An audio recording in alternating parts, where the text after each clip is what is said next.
Assalamualaikum warahmatullahi wabarakatuh.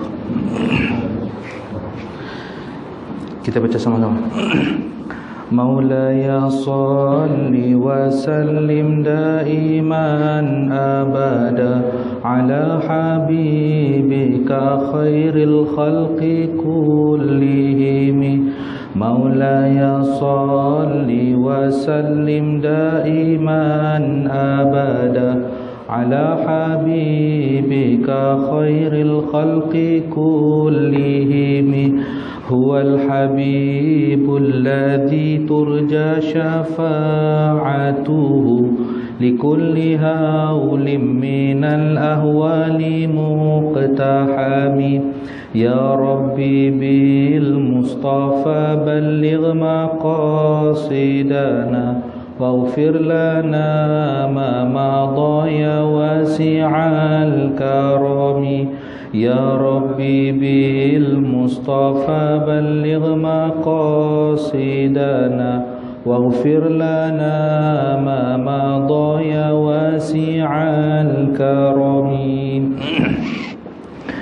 Bismillahirrahmanirrahim. Alhamdulillahi rabbil alamin, wassalatu wassalamu ala sayyidina Muhammadin wa ala alihi wa sahbihi ajma'in.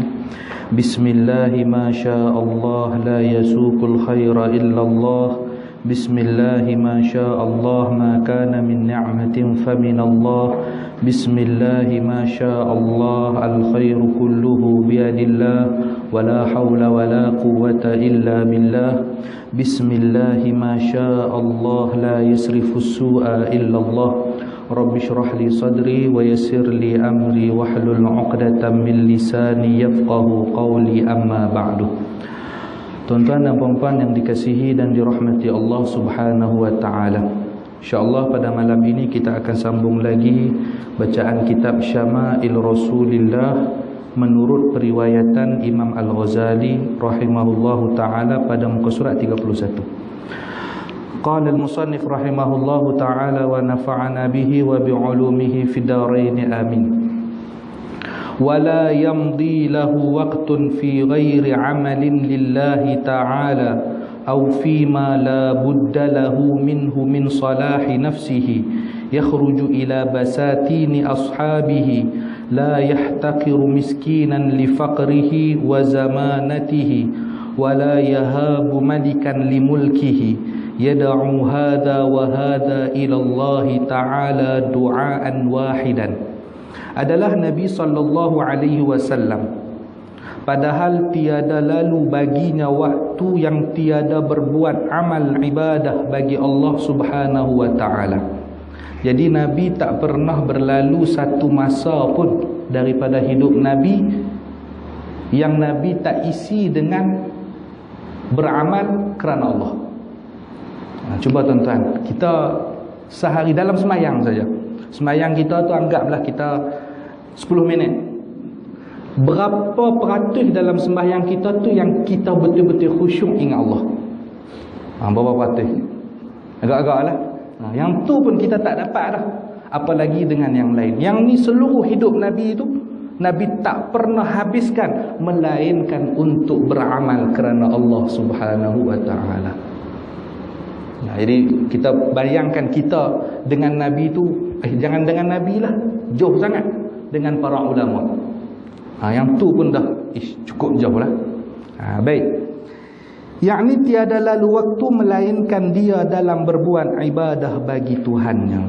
Jadi tak pernah lalu waktu sama sekali pun melainkan Nabi buat semua itu kerana Allah Subhanahu wa ta'ala.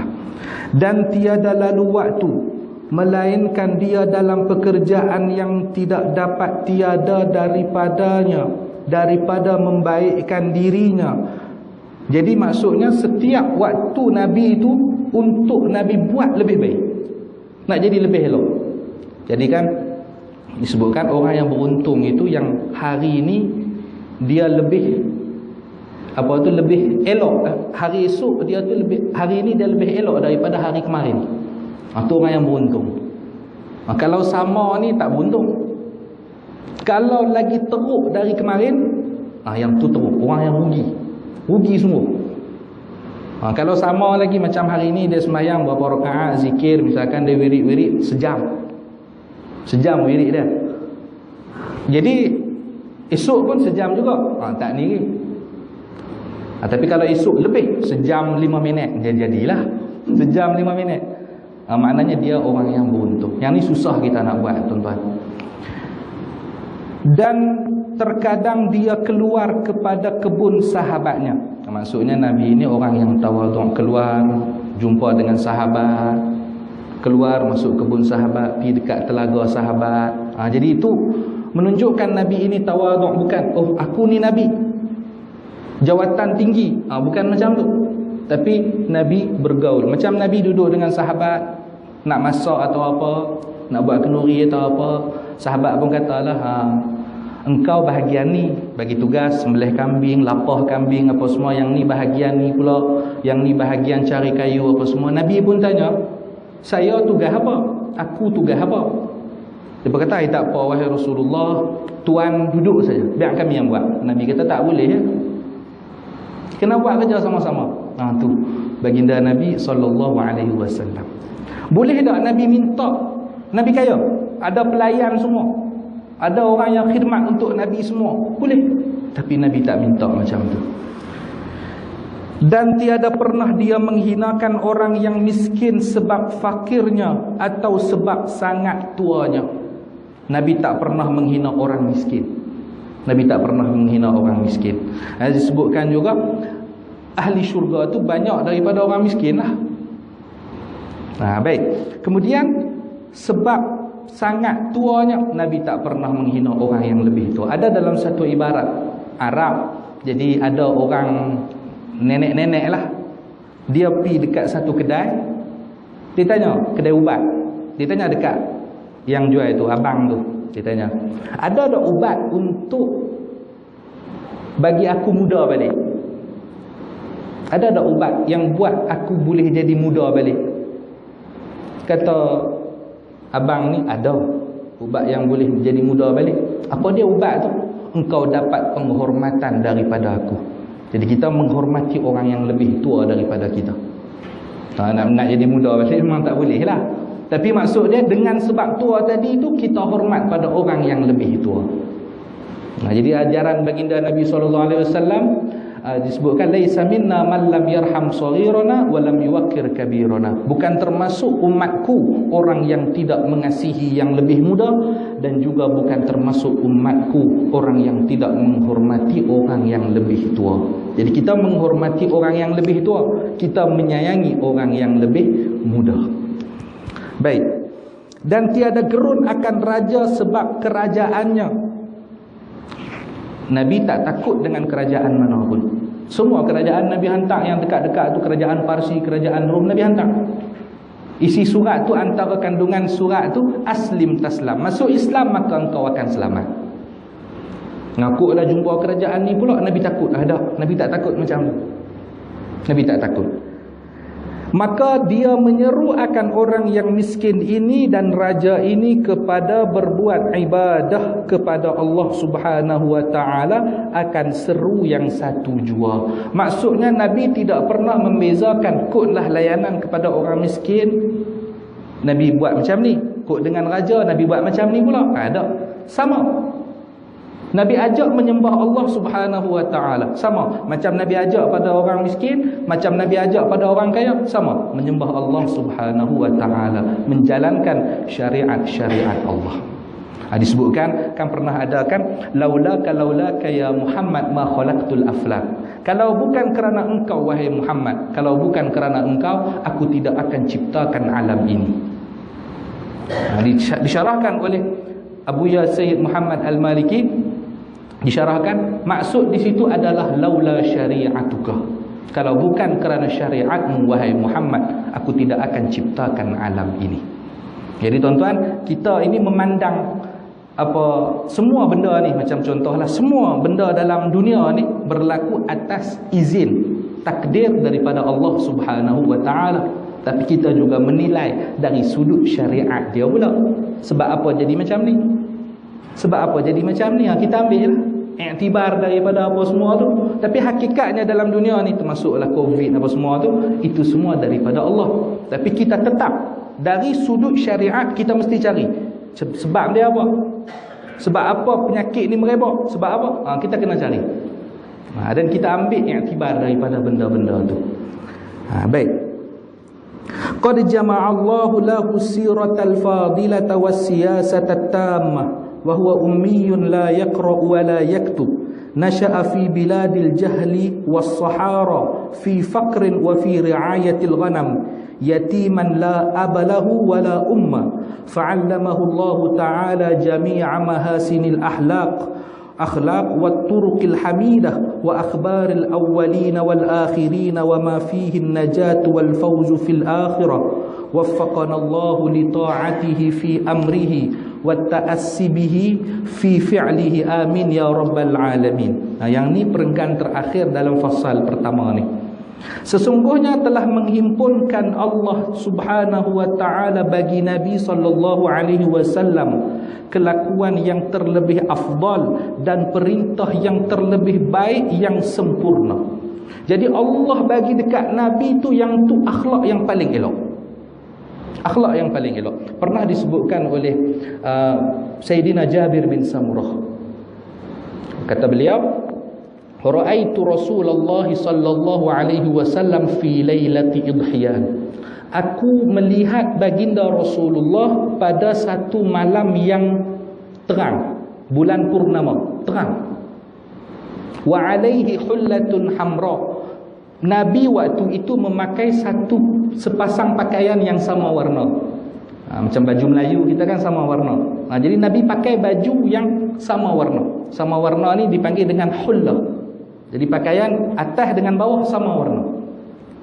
Kemudian kata Sayyidina Jabir, faja'altu anzuru ilaihi wa ilal qamar. Aku melihat kepada baginda dan aku melihat kepada bulan yang terang. Falahu wa indi ahsanu minal qamar. Demi Allah, baginda Rasulullah itu lebih cantik daripada bulan. Bulan ni cantik. Semua orang suka bulan. Semua orang suka bulan. Tak kira bulan berapa. Bulan. Jadi semua orang suka bulan. Tapi kata Sayyidina Jabir, bulan dan baginda Nabi, aku tengok baginda Nabi lebih cantik daripada bulan. Bahkan disebutkan juga Siti Aisyah pernah suatu malam dia jahit baju. Dulu tak terang macam ni lah. Jahit baju, jatuh jarum tu.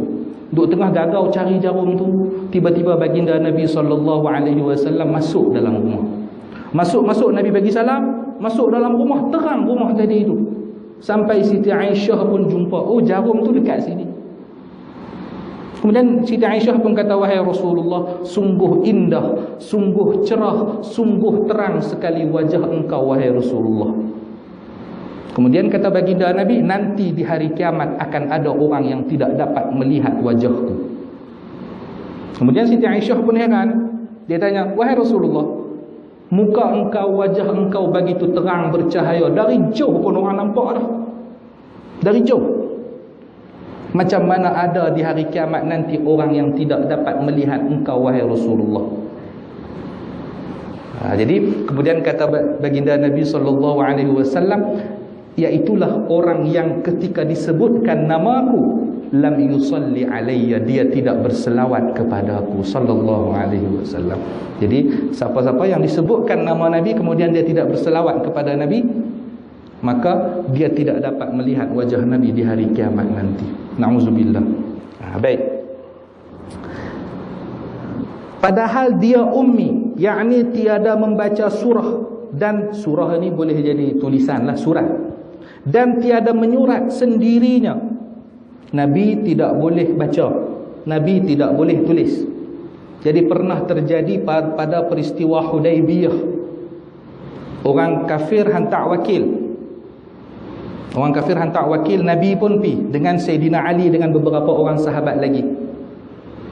Kemudian perjanjian tulis. Perjanjian tulis. Kalau maksud dia tahun tu Nabi tak boleh masuk, tak boleh masuk Mekah. Tahun depan baru boleh. Buatlah perjanjian tu. Kemudian Nabi suruh Sayyidina Ali untuk tulis. Sayyidina Ali pun tulis, hadza mastalaha alaihi Muhammad Rasulullah wa Suhail ibnu Amr. Ini adalah perjanjian damai yang disepakati oleh Muhammad Rasulullah dan Suhail bin Amr. Suhail ini wakil daripada orang musyrikin. Kemudian orang musyrikin pun kata, kalau kami mengiktiraf engkau sebagai Rasulullah, kan Nabi tuliskan Muhammad Rasulullah dalam surah itu, kalau kami iktiraf engkau sebagai Rasulullah, kami tak akan berperang dengan engkau. Kalau kami iktiraf. Jadi lepas tu Nabi tanya, apa yang hampa nak? Apa yang kalian nak? Kata Suhail ini, padam tulisan Rasulullah tadi itu. Padam tulisan Rasulullah. Nabi pun kata dekat Sayyidina Ali, wahai Ali, padam. Kemudian Sayyidina Ali pun kata, wahai Rasulullah, saya tak mau padam yang ni. Sebab apa? Dia takut padam yang ni tu nanti dia macam menafikan juga, macam dia tu seolah-olah bersetuju dengan orang musyrikin. Dia tak mau padam. Sayyidina Ali tak mau padam. Kemudian Nabi pun tanya, wahai Ali, dekat mana tulisan Rasulullah tadi itu? Muhammad Rasulullah, dekat mana tulisan Rasulullah tadi itu? Sayyidina Ali pun tunjuklah dekat situ. Nabi padam dengan tangan Nabi sendiri. Kemudian Nabi kata pada Sayyidina Ali, satubtala bimithli hadza wa taqbal. Engkau akan diuji dengan perkara yang sama juga, dan engkau akan menerima perkara itu. Maksudnya benda tu engkau akan kena juga. Engkau akan diuji juga, dan engkau akan terima benda tu. Jadi maknanya Nabi tahu dah nanti Sayyidina Ali akan dengan Sayyidina Muawiyah macam tu juga. Yang ni panjang cerita dia ni. Saya ada buat video rekam pasal itu, saya cerita semua dari awal sampai habis tu 40 minit lebih. Habis kuliah kita bahas pasal yang tu nanti. Jadi yang ni asal mulanya macam mana baginda Nabi bercakap kepada Sayyidina Ali, nanti Sayyidina Ali akan diuji dengan benda yang sama. Maksudnya Sayyidina Muawiyah tak bersetuju dan sebagainya yang tu. Baik. Ini menunjukkan bahawa Nabi tak boleh baca. Nabi tak tahu. Tapi Nabi boleh menirukan lahjah, logat bahasa Arab mana pun Nabi boleh tiru. Bahkan disebutkan yang dapat makharijul huruf dad dengan dal. Tu susah tu kita nak beza tu. Yang paling betul-betul tahu, yang paling betul-betul fasih adalah baginda Rasulullah sallallahu alaihi wasallam. Kita duk rasa lidah kita ni paling mudah. Lidah Kedah ni paling mudah. Pi KL, pi Kelantan makan nasi abu pagi, Kelantan terus. Pi Terengganu terus. Kedah ni paling mudah lah. Tapi kita duk rasa fasih dah tu, kita dengar orang Arab cakap pun, depa fasih lagi. Tapi baginda Nabi lebih fasih. Baginda Nabi yang paling fasih. Walaupun baginda Nabi tak boleh baca dan tak boleh menulis. Pernah ada jumpa dengan satu kaum ini dia biasanya alif lam depa akan baca am. Kita baca al masjidu, depa baca am masjidu. Kita baca as-siyam, depa baca am siyam. Kita baca as-salatu, depa baca am salatu. Depa baca macam tu. Macam kita lah, air, ayak, macam tu lah. Tapi tak semua R tu kita baca ayak. Tak semua. Acar kita panggil acar, tak panggil acak. Makanan acak lain. Jadi Nabi tahu. Jadi mereka tanya kepada Nabi, alaysa minam birri am siyamu fim safar. Jadi tidak termasuk kebaikan berpuasa pada saat musafir. Nabi pun jawab, bala. Nabi tiru pula, laisa minam birri am siyamu fim safar. Nabi tiru logat pada saat tu juga. Jadi Nabi boleh meniru. Jadi logat bahasa Arab semua Nabi. Dan Nabi selalu menggunakan bahasa dulu, bahasa Nabi Ismail dan Nabi Ibrahim. Kemudian pernah juga Nabi duduk dengan sahabat, kemudian Nabi kata, nanti jumlah kamu banyak tapi kamu tak lagi ditakuti. Jadi nanti kita umat akhir zaman jumlah banyak tapi tak lagi ditakuti, macam buih yang ada dekat laut, di lautan. Kemudian sahabat pun tanya, aqillatun nahnu yawma idzin ya Rasulullah, kami waktu tu jumlah sedikit enggak? Tak wahai, kata Nabi SAW, bal antum kathirun, kamu banyak. Lepas tu kenapa orang-orang tidak hormat pada kami, mereka tak takut lagi dengan kami umat Islam? Asabakumul wahnu, kamu tertimpa penyakit wahan. Wahan tu apa? Sahabat tak faham. Wa mal wahnu ya Rasulullah, apa itu wahan wahai Rasulullah? Wahan tu apa? Kemudian kata baginda Nabi SAW, hubbud dunia, cinta pada dunia, wa karahiyatul maut, dan benci kematian. Itu maksud wahan. Sahabat tak tahu bahasa-bahasa dulu. Jadi Nabi menggunakan bahasa-bahasa Nabi Ismail, Nabi Ibrahim, bahasa-bahasa dulu. Baik. Jadi Nabi guna macam tu. Dan padahal dia jadi dalam perhimpunan orang yang jahiliyah. Maksudnya Nabi hidup dalam kumpulan orang jahiliyah. Orang jahiliyah tu bukan bermakna mereka ni bodoh dari segi kehidupan, bukan. Maksudnya dari segi apa? Bayangkan, perempuan Islam yang mengangkat martabat perempuan. Di zaman jahiliyah, perempuan kalau mai haid, dia mai apa tu, bendera merah tu, dia mai tarikh dia tu, mereka tak boleh duduk dalam rumah.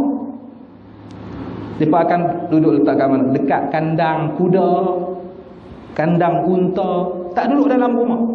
Jadi Islam mengangkat martabat perempuan. Perempuan kalau datang haid hanya tidak boleh bersenang-senang antara pusat dan lutut. Ada pendapat yang kata boleh bersenang-senang, kok lah nak geletek ke apa. Oh, boleh sembang kemah lah ni.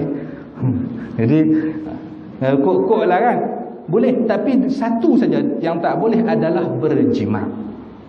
Maknanya boleh tak kita duduk dengan perempuan yang haid dalam rumah? Boleh. Mereka boleh masak untuk kita, buat ayam untuk kita, boleh. Dulu tak. Perempuan haid, selagi tak selesai haid, duduk dalam kandang kuda, kandang kambing. Tu hinanya perempuan pada zaman jahiliyah. Tapi Islam mengangkat martabat perempuan. Bahkan Islam dah disebutkan apa tu macam-macam. Kalau nak taat, apa ni? Taat mana yang lebih patut? Ada sahabat tanya, mana yang lebih layak untuk aku patuh, untuk aku ikut, untuk aku taat? Kata Nabi, ummuka, ibu kamu. Kemudian siapa wahai Rasulullah? Ummuka, ibu kamu. Kemudian siapa wahai Rasulullah? Ummuka, ibu kamu. Kemudian lepas itu kali keempat baru abuka, ayah kamu.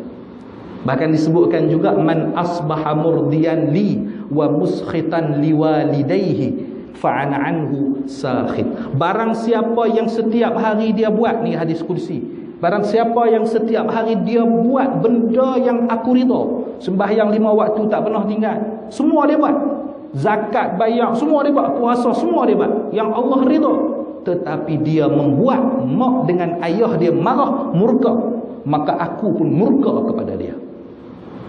Allah marah, Allah murka pada orang tadi itu. Tetapi waman asbaha muskhitan li wa murdiyan liwalidayhi fa'ana anhu radin. Barang siapa yang setiap hari dia masuk waktu pagi, dia buat benda yang aku tak suka, aku meluat, aku benci, yang aku murka, tetapi dia buat mak dengan ayah dia ridha kepada dia, mak dengan ayah dia ridha kepada dia, maka aku pun ridha kepada dia. Ini kata Allah Subhanahu wa taala. Tengok macam mana Islam mengangkat martabat perempuan. Baik. Bahkan kalau dalam Al-Quran nak sebut pun tak boleh kan? Wala taqul lahuma uffin. Nak sebut pun tak boleh. Kalau ada pula yang tanya, tak boleh Ustaz, kalau pukul boleh? Lagi tak boleh lah. Ada yang tanya macam tu, pelik-pelik macam tu ada. Jadi baik. Yakni dalam Sahara, yakni dalam dusun yang di padang, yakni dalam negeri Badui, dan dalam perhimpunan orang yang mengembala kambing. Jadi Nabi SAW mengembala kambing untuk melatih kesabaran. Kita tengok Nabi Musa pun sama. Macam mana Nabi Musa alaihissalam, pernah kan terjadi pertikaian antara Nabi Musa, mungkin saya pernah cerita ni, antara Nabi Musa, Nabi Isa dengan Rasulullah SAW. Jadi macam mana Nabi Musa dengan Nabi Isa tidak puas hati dengan ucapan ulama ummati ka anbiya Bani Israel. Para ulama di kalangan umatku seperti para nabi Bani Israel. Kan umat Nabi Muhammad tak ada nabi dah. Tak ada rasul dah. Jadi yang meneruskan dakwah Islam tu adalah para ulama. Baru-baru ni kan meninggal apa? Tuan Guru Haji Rifai. Tu hilang seorang lagi permata kita. Jadi kemudian Nabi Musa dengan Nabi Isa ni tak puas hati sebab mereka ni kan Nabi Bani Israel. Bahkan Nabi Musa ni Nabi yang paling dihormati oleh golongan Bani Israel. Yang kedua baru Nabi Isa. Jadi mereka tak puas hati, mereka tanya kepada Rasulullah. Ini disebutkan dalam Syarah Ainiyah, Imam Abdullah Al-Haddad menceritakan kisah ni. Nah baik. Kemudian tanya, wahai Rasulullah, engkau pernah mengatakan ulama umatmu seperti para Nabi Bani Israel. Kami Nabi Bani Israel ni, kami nak tahu maksud daripada yang tu apa. Maksud dia apa? Kemudian baginda Nabi SAW pun panggil salah seorang di kalangan umat dia. Yang ni adalah mimpi Imam Abul Hasan Asyadili. Beliau bermimpi tengok Rasulullah, Sayyidina Nabi Musa, Nabi Isa. Lepas tu kisah tu lah Nabi Muhammad panggil Imam Al-Ghazali. Imam Ghazali kita ni panggil Imam Ghazali. Imam Ghazali pun main. Tanyalah, wahai Nabi Musa, engkau boleh tanya apa pun yang kau nak kepada Imam Al-Ghazali. Tanya apa pun yang kau nak. Imam Ghazali sebut, saya Muhammad bin Muhammad Al-Ghazali At-Tusi. Disebut nama dia, ayah dia, moyang dia semua disebut. Sekali dengan Al-Ghazali At-Tusi disebut. Kata Nabi Musa, aku tanya nama kepada engkau. Kenapa engkau sebut moyang engkau, ayah engkau, moyang engkau, tempat engkau, dari mana semua engkau sebut? Wahai Rasulullah, hak ni kah engkau kata umat engkau yang cerdik? Macam mana nak jawab tuan-tuan? Lepas tu Imam Al-Ghazali tanya, minta izin pada Rasulullah, ya Rasulullah, ujibuhu am ata'addab. Wahai Rasulullah, aku nak jawab ke atau aku diam saja? Biarlah diamlah. Kita macam kita lah, kadang-kadang kita ada rasa tak puas hati apa semua dengan apa tu guru kita atau apa, tapi kita diam. Sebab apa? Yang tu bentuk adab. Sama macam tu, aku nak diam ke aku nak adab saja? Diam saja. Aku nak jawab ke aku nak diam? Kata baginda Nabi SAW, ajibhu, jawab. Kemudian Imam Al-Ghazali pun kata, wahai Nabi Musa, wahai kalimullah, orang yang bercakap dengan Allah. Di dalam Al-Quran disebutkan bahawa Allah Subhanahu wa taala bertanya kepada engkau, wa ma tilka biyaminika ya Musa, apa yang ada di tangan kananmu wahai Musa. Nah kan Nabi Musa kan tinggal kaum dia apa semua pergi kan bermunajat tu. Kemudian kata Nabi Musa, hiya asaya, ini tongkatku, atawakkau 'alaiha, aku guna untuk berjalan nak tolong waktu berjalan. Wa akhshu biha 'ala ghanami, aku guna untuk jaga kambing-kambingku. Waliya fiha ma'aribu ukhra, dan aku guna tongkat ini untuk keperluan-keperluan yang lain. Kata Imam Al-Ghazali, wahai Nabi Musa, Allah tanya apa yang di tangan kananmu, engkau sebutlah ini tongkat, selesai. Pasal apa engkau sebut tongkat aku guna untuk kambing apa semua? Pasal apa engkau sebut semua? Kena balik satu sama aja ni. Lepas tu kata Nabi Musa, aku seronok berdialog dengan Allah, bercakap dengan Allah.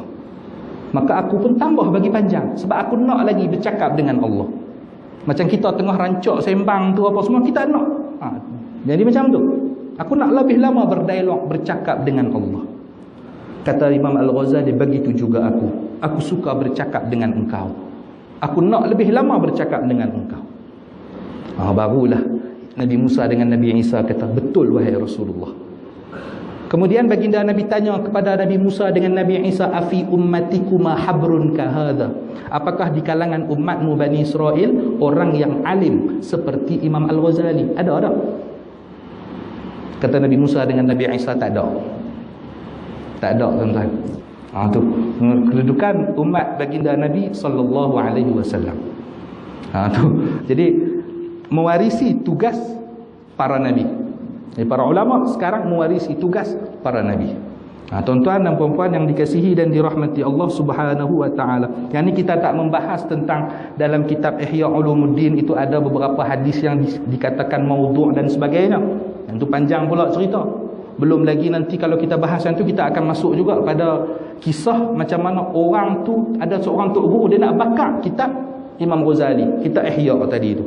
Tapi tak apalah, yang ni bila-bila lah. Kalau cerita sini habis semua cerita, nanti saya mai baca yang ni saja. Jadi tak apalah, kita baca sikit-sikit, kita masuk sikit-sikit. Baik. Padahal dia yatim. Nabi Muhammad yatim. Jadi apa ni? Walamma tamma min haulihi syahrani 'ala al-ashhuril aqwalil marwiyah.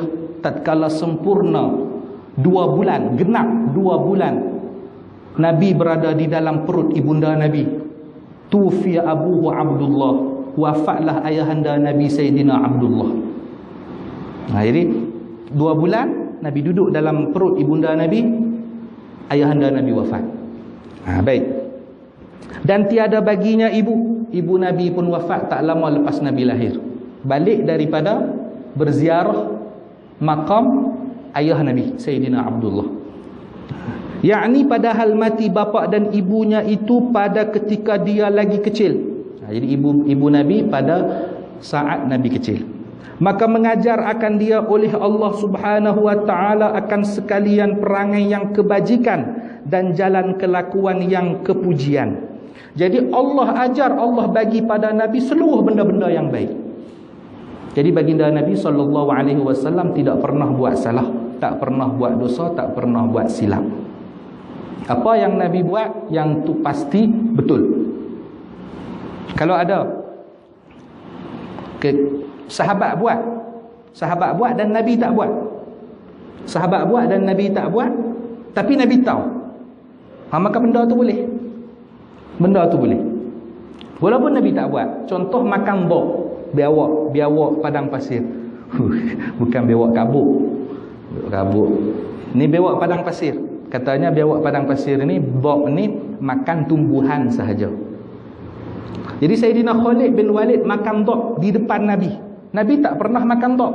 Tapi Nabi tak larang Sayyidina Khalid makan dok tadi itu. Ni menunjukkan bahawa boleh. Sebab apa? Nabi mustahil sepakat setuju dalam benda yang maksiat. Itu mustahil. Kalau benda tu haram, Nabi akan larang. Sebab tu waktu di zaman Nabi tak boleh para ulama, tak boleh sahabat tu ijma'. Koklah ijma' ambil keputusan fatwa, keluar fatwa baru. Tak boleh. Kalau Nabi lagi masih hidup, tak boleh. Sebab apa? Segala hukum terus tanya pada baginda Nabi sallallahu alaihi wasallam. Jadi pernah akan ada cerita Nabi terlupa rakaat. Apakah itu kelemahan? Tak. Itu adalah salah satu cara Allah nak tunjukkan kepada umat-umat Nabi. Nanti kalau umat Nabi lupa, buat macam ni. Sebab Nabi pernah buat macam ni. Macam pernahlah suatu hari Nabi balik dari satu tempat jauh. Kalau tak silap habis dari satu peperangan jauh. Sampai dekat Madinah. Lebih kurang sejam lagi lah nak masuk subuh. Pukul 5 nak masuk subuh. Letih sangat-sangat. Dulu bukan macam kita lah ni. Kita lah ni naik kereta, aircon, tidur, driver bawa tak apa. Ni dah letih sungguh-sungguh. Nabi pun kata, kita ni kena rehat saat ni, tapi kena ada orang yang jaga sampai subuh. Kena ada yang jaga sampai subuh. Ada siapa yang sanggup? Sayyidina Bilal angkat tangan. Saya wahai Rasul, biar saya yang jaga sampai subuh. Sayyidina Bilal kan kalau jaga sampai subuh, terus Sayyidina Bilal boleh azan dan sebagainya. Baik. Jadi saya boleh gerak sahabat-sahabat yang lain. Tengok. Tak apalah Nabi rehat apa semua. Jaga-jaga terang matahari. Loh, pasal apa ni? Panggil Bilal, wahai Bilal, pasal apa engkau tak gerak kami? Engkau tak amanah, tak jujur. Amanah bahaya sikit sebut. Tak jujur. Lepas tu kata Sayyidina Bilal, minta maaf wahai Rasulullah, saya dah tahan dah. Tapi 5 minit lagi nak azan, terlap juga. Macam tu. Jadi macam mana tu? Yang ni untuk mengajarkan kalau kita terbuat macam ni, buat macam ni. Macam kita lah, kita jaga-jaga pun kadang-kadang kita balik dari tempat jauh, sejam lagi dan lah kot tidur, letak kepala sah. Tak tahu terlajar. Subuh bukan lama pun. Jadi terlajar. Jadi macam mana kita buat qada? Tapi Nabi kata kepada sahabat, jom kita pindah dari tempat lain. Sebab apa? Di sini ni syaitan dah kencing kita ni. Jadi syaitan kencing kita, jadi kita sampai teralik Nabi. Ya tuan-tuan dan puan-puan yang dikasihi dan dirahmati Allah Subhanahu wa taala. Baik. Maka mengajar akan dia oleh Allah akan sekalian perangai kebajikan dan jalan kelakuan yang kepujian, dan mengajar akan dia oleh Allah Subhanahu wa taala akan segala khabar yang dahulu-dahulu. Jadi ini juga menjadi dalil atas kita membaca sirah baginda Nabi sallallahu alaihi wasallam pada waktu Maulid. Jadi Maulid Nabi kita baca tu, kita baca apa? Kita baca sirah Nabi. Insya-Allah apa kita Maulid nanti insya-Allah di Masjid Al-Anwar tu. Saya tak tahu masjid tu kat mana. Kita harap Abang Fauzi hantar location. Saya duk cari kat map tak jumpa. Kata dekat. Dekat memang dekat. Kalau tak tahu ni dia jadi lain. Jadi insya-Allah kita akan baca Maulid Ad-Diyaul Lami' yang ditulis oleh Habib Umar bin Hafiz. Dia cerita macam mana tentang kehidupan baginda Nabi SAW daripada ni. Sebab apa? Dalil dia mana kita baca sejarah tu? Kita tengok dalam Al-Quran banyak cerita Allah, ayat-ayat suci Al-Quran tu yang Allah turunkan kepada Nabi yang menceritakan tentang umat-umat terdahulu. Kita tengok macam mana umat Nabi Musa ada yang dijadikan kera. Tu ada kan yang jadi kera. Macam mana Nabi Musa difitnah oleh isteri Al-Aziz. Yang kita kenal dengan Zalikha, ada baca Zulaikha. Jadi semua tu menunjukkan dalil bahawa kita boleh membaca sejarah Nabi Muhammad sallallahu alaihi wasallam dan orang-orang yang hebat. Macam kami kalau di Jawa dulu, setiap malam Jumaat akan baca manaqib Syekh Abdul Qadir Al-Jailani. Manaqib Syekh Abdul Qadir Al-Jailani. Baca. Lama tu tuan-tuan, sejam lebih. Lepas tu manaqib tu kemudian campur dengan mahallul qiyam dan sebagainya. Lepas tu burdah pun sama juga, qasidah burdah memuji baginda Nabi sallallahu alaihi wasallam. Jadi ini dalil bahawa kita boleh baca sejarah baginda Nabi sallallahu alaihi wasallam. Dan sebagai khabar yang kemudian, maksudnya sebelum benda tu terjadi Nabi dah tahu dah. Macam Nabi pernah bersabda, la tuftahannal Qustantiniyah, sungguh akan dibuka kota Konstantinopel. Fala ni'mal amiruha, pemimpin yang paling baik adalah pemimpin kota tu. Pemimpin yang membuka kota tadi itu. Wala ni'mal jaish dzalikal jaish, tentera yang paling baik tentera yang ikut membuka kota tadi itu. Jadi sahabat-sahabat pakat pulun buka. Bukan mereka nak cari apa, mereka nak cari gelaran pemimpin yang terbaik tadi itu. Dan tentera dia pun pulun juga nak cari gelaran tentera yang terbaik. Belum berjaya. Sampailah pada masa Sultan Muhammad Ats-Tsani. Itu nama dia. Jadi orang Arab dulu nama anak pertama panggil Muhammad Al-Awwal. Jadi Muhammad yang pertama, Muhammad Ats-Tsani. Dipanggil dengan Muhammad Al-Fatih, Muhammad Sang Pembuka. Itu berjaya membuka kota Konstantinopel. Itu Nabi sebut lama dah.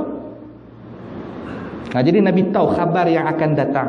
Nabi pernah sebut tentang Dajjal. Nabi sebut, aku paling takutkan, perkara yang aku paling takutkan terjadi ke atas umatku adalah Ad-Dajjal.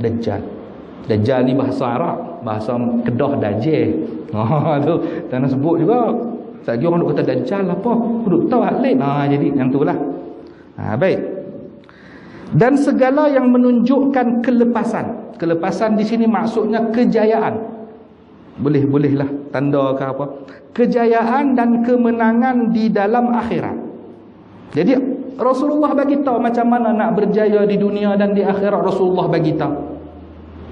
Bahkan disebutkan kita masuk dalam kubur tu, baginda Nabi dah sebut dah pertanyaan dia apa semua apa.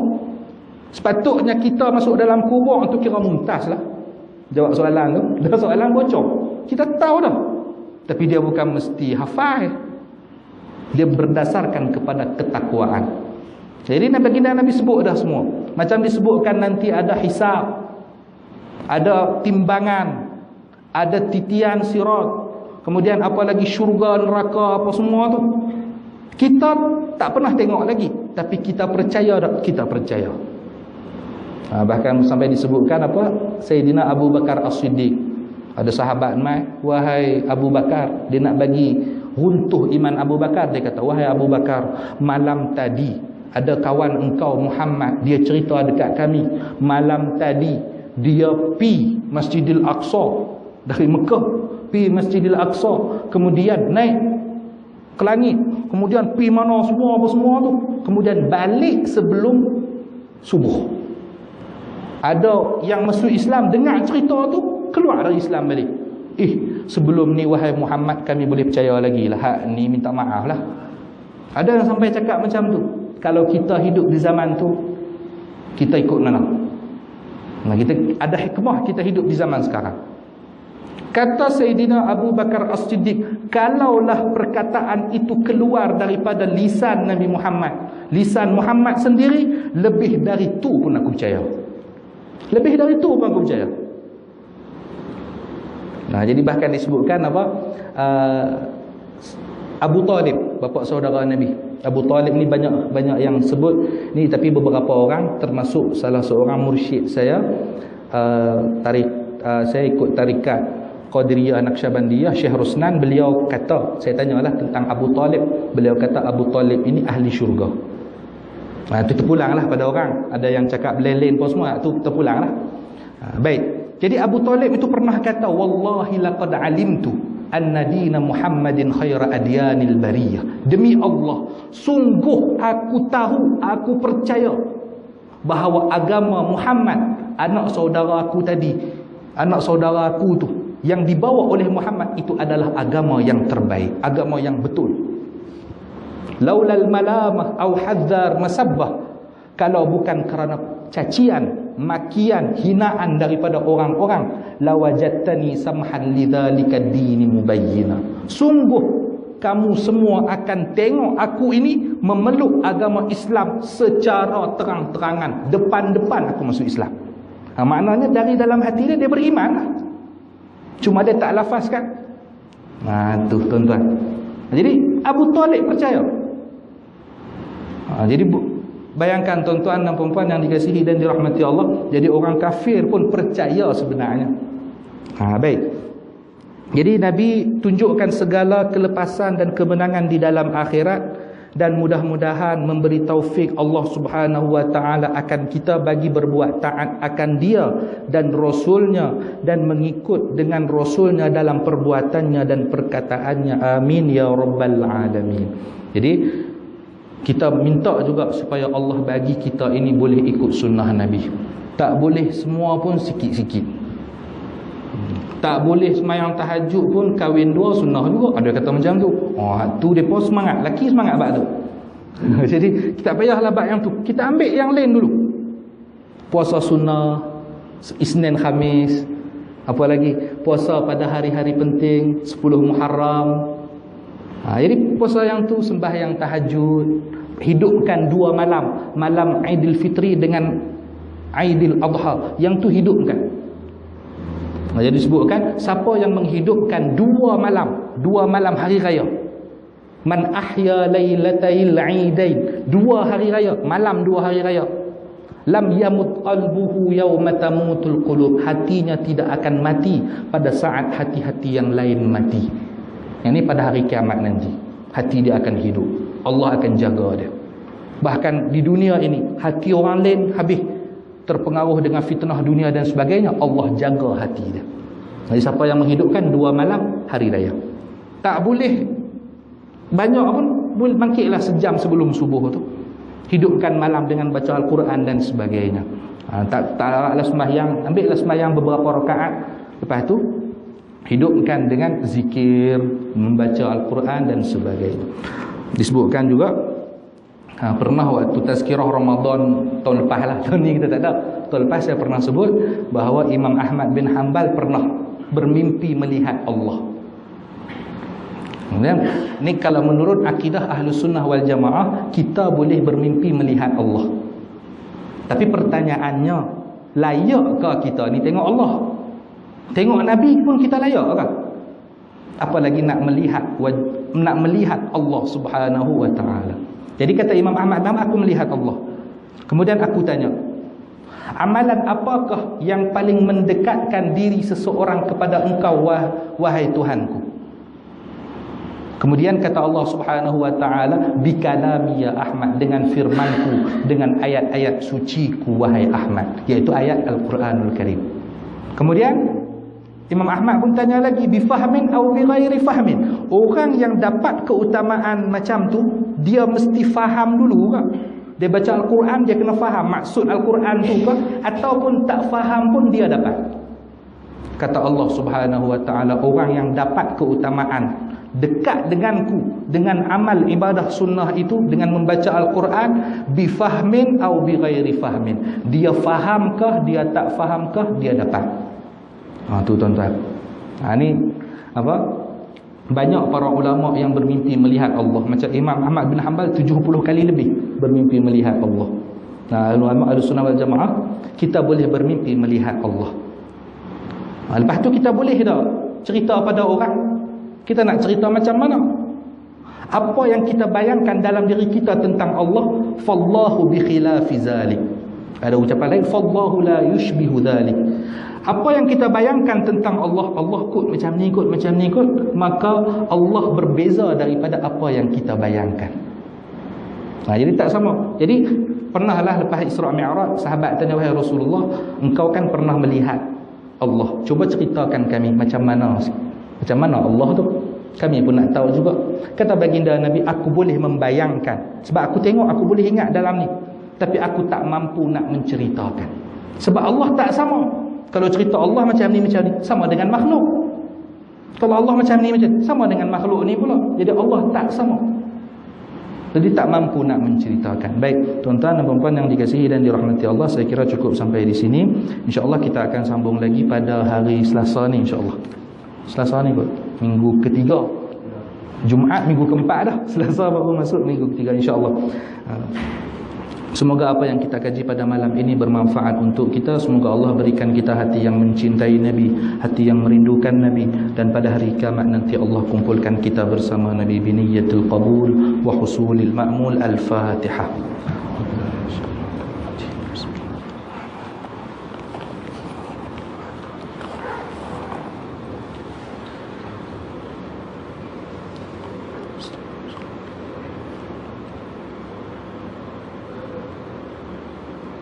بسم الله الرحمن الرحيم. اللهم يا ربنا اجمعنا واحبابا لنا في دارك الفردوس يا رجوانا.